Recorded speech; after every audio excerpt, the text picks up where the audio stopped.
The Great Migration. Human beings evolved in Africa around 200,000 years ago. At that time, there were many lakes. It was very hot and sunshine was plentiful. This meant that humans had to release heat from their bodies to cool themselves and to protect themselves from skin cancer. Now, my question to you is, which physical characteristics do you think protect human beings from these things? Number one is hyperthermia, i.e. getting excessively hot. The second is skin cancer. What physical traits protect humans from getting too hot and getting skin cancer? I will leave you a few seconds or like 5 to 10 minutes, however much the teacher wants to give you, to talk amongst yourselves and to brainstorm as to what gives us protection amongst these. Now, you might want to pause the video until you've decided on your answer before you press play, and I'll give you the answer after.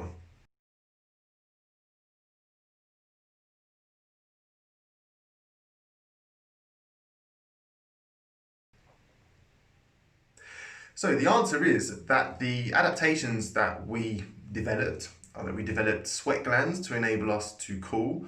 We developed long arms and legs, which have a high surface area because they're long and thin, and that enables us to give off heat. Curly hair is very common in Africa because it stands up like a helix, which means that it's possible for heat to escape, but it doesn't let light in. So it means that our scalps they're not affected by the heat from the sun, by it directly radiating onto our scalps. But because it stands up in a helix, it means that it enables heat to escape. Melanin, i.e. the substance in our skin that makes our skin dark, darkens in the sun and absorbs UV light, thus protecting us from skin cancer. Now, obviously, human beings didn't stay in Africa. As human beings moved from Africa, certain characteristics started to become more favourable as the climate became cooler and the skies became cloudier and darker. So these early humans in Europe and Asia had to wrap up in more clothing.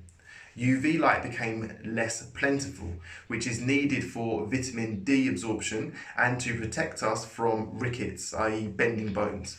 We also want to trap more heat in our bodies as we go into a cooler climate. The second question is, which physical characteristics would protect early humans from darker climates and rickets and cold weather? Once again, I'll leave you enough time to have a conversation amongst yourselves and to come up with all the things that human beings would have had to do, or the adaptations that would become more popular as human beings moved out of Africa. Feel free to pause this and then press play when you've come up with your answers.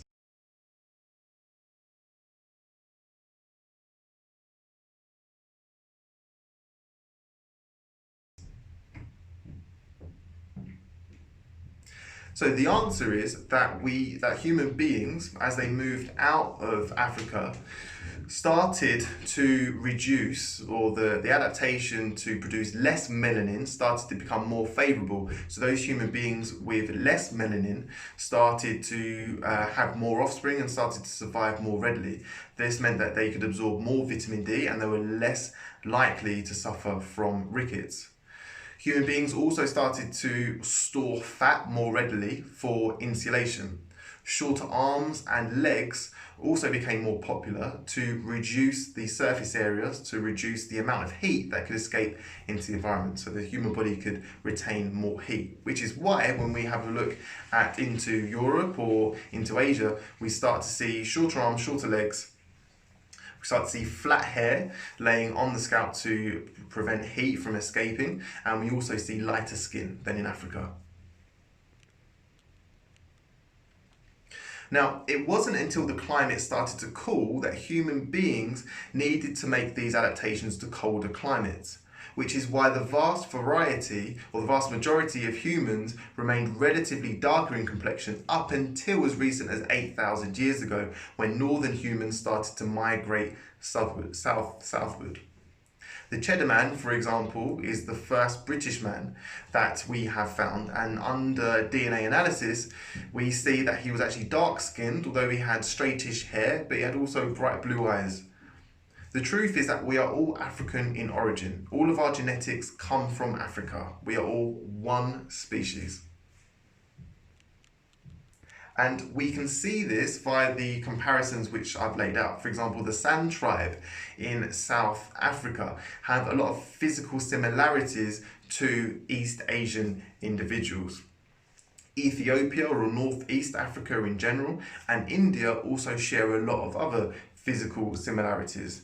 And we can also see how albino Africans would 100% suffer in the heat of Africa, but as they started to move out of Africa in certain numbers, we can see that an albino trait, or a trait which encourages the individual to produce less melanin, which results in the individual having lighter skin, can become more favourable, so therefore those individuals passed on their DNA more readily.